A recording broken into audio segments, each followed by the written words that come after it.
Kama Yanga haikuwepo kwenye eneo la uwanja, nani alikwenda kuikagua Dar es Salaam Young Africans? Na kama kuna mtu alitoka kukagua, maana yake kwamba ile pati ya nini ya waamuzi, kwa mujibu wa taratibu ya kanuni ipi inayokwenda kutoa ruhusa?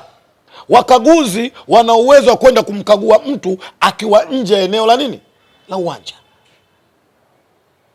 Lakini pili, kuna maswali tunauliza wadau tujibiwe.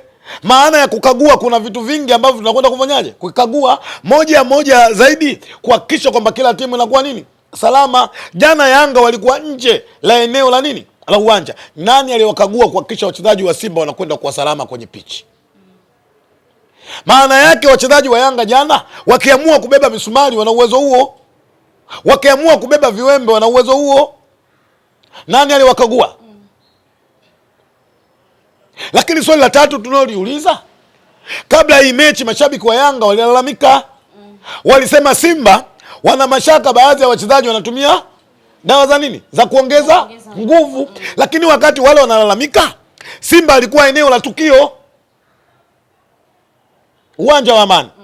Jana Yanga walikuwa katika nyumba ya mtu binafsi. Kama wamekula dawa za kuongeza nguvu, nani anaweza kujua hilo? Ndio mashaka yako kisa. Kama umechomwa sindano za kuongeza nguvu, nani anaweza akajua hilo? Haya ni maswali ambayo sisi tunauliza kama wadau, tunahitajiwa kupatiwa majibu ili tujue.